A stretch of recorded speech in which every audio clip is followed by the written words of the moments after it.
In late October 1938, a radio play would become a huge talking point across America.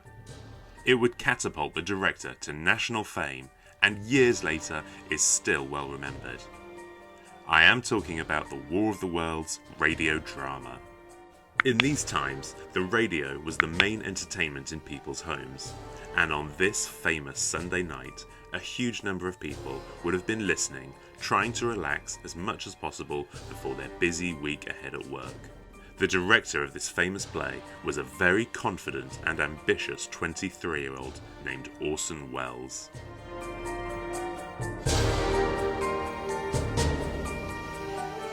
He was born in Wisconsin and had a pretty tough childhood. His mother died while he was still young, and his alcoholic father died while he was a teenager. Under these circumstances, it's not surprising that he grew up fast. At school, his creative skills developed and he took an interest in theatre production and radio. After school, he started acting in plays, and he would also produce them, and in time he started writing and working on films and radio. Hard-working Welles made a name for himself, and he became very busy and was earning good money. His rise was certainly impressive, considering he was still quite a young man. One of the big successes in his early career was when he directed an adaptation of Macbeth called Voodoo Macbeth. Instead of having it set in Scotland, it was set on a Caribbean island. As well as being very busy with theatre, he was heavily involved with radio productions. And it was on the radio, of course, that Orson would find his biggest moment in the spotlight yet.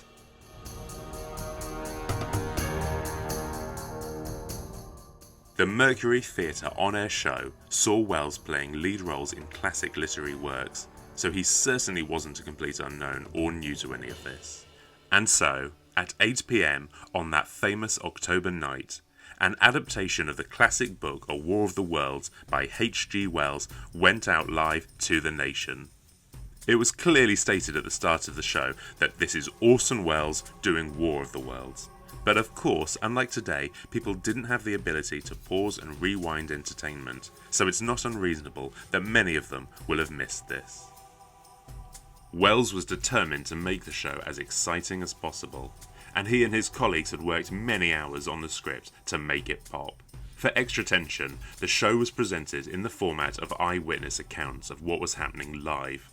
From time to time, the news was interrupted with long sections of dance music as the story built.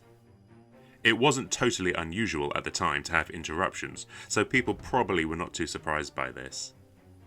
Everything started calm, but gradually the tension grew. Welles had previously heard plays that were portrayed as eyewitness accounts.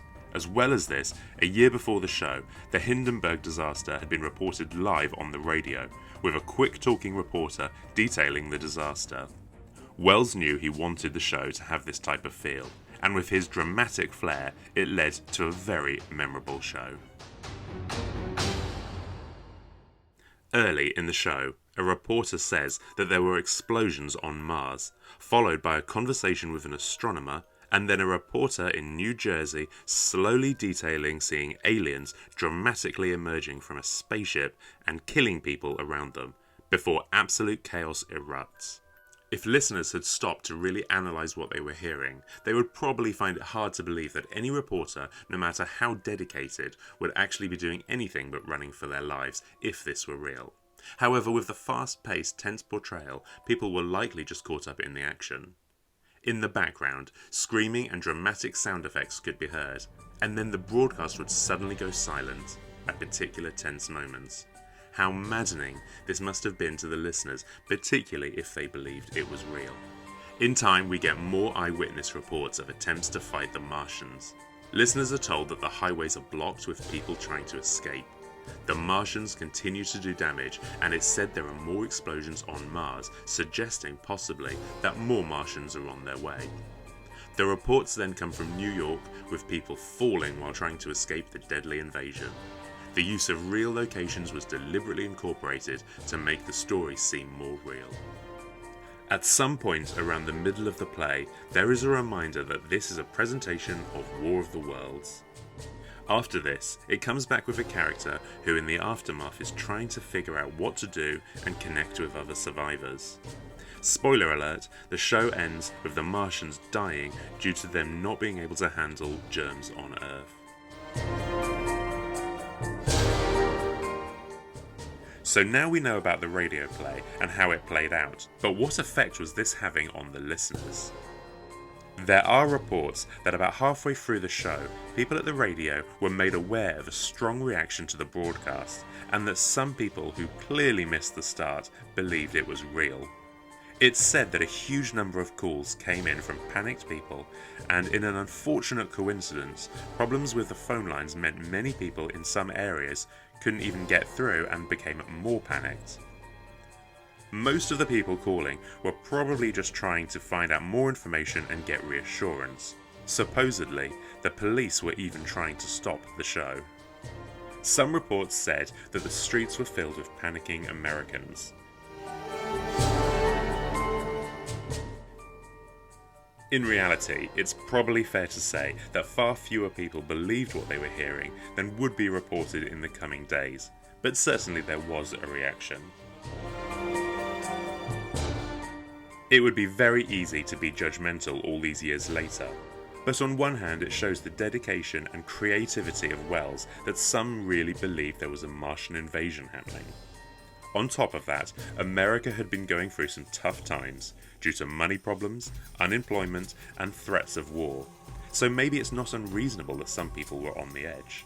In fact, some seem to have got confused and believed that this was a report of a German invasion they were listening to, which of course would cause a lot of stress. Welles came under fire in the following days for his part in the play. This was a huge news story, and the more dramatic the journalists could make it sound, the more newspapers they would sell. They totally overplayed the reality, with exaggerations about how much panic there had been. This may seem like a bad thing for Welles, but in fact it was a golden opportunity for him. Being the smart person he was able to work it to his advantage. The handsome, charismatic young man was all over the media, looking sorry but also politely defending his work. He took every opportunity to be seen and heard. It's certainly the case that some people were angry with Welles. In fact, it's said that some listeners threatened to shoot him. But ultimately, it didn't harm his career. In fact, he became hugely in demand for films both in front and behind the camera.